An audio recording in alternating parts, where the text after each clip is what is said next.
Pozdrav dragi pratioci! U ovom videu otkrivamo kako su Aneli Ahmić i Mateja Matijević konačno pronašli mir u svom odnosu.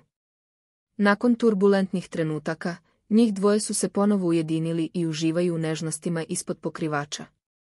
Saznajte kako su prevazišli izazove i kakva je atmosfera sada između njih.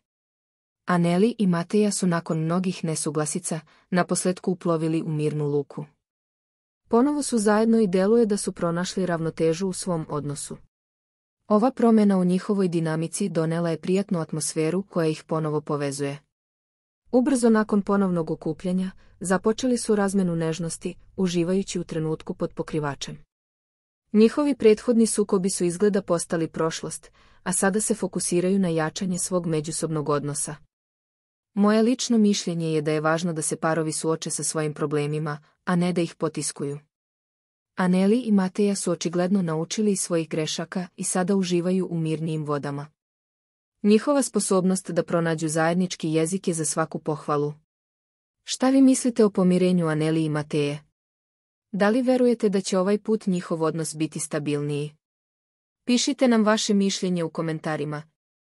Ne zaboravite da lajkujete ovaj video i zapratite nas za još zanimljivih priča iz svijeta ljubavi i veze.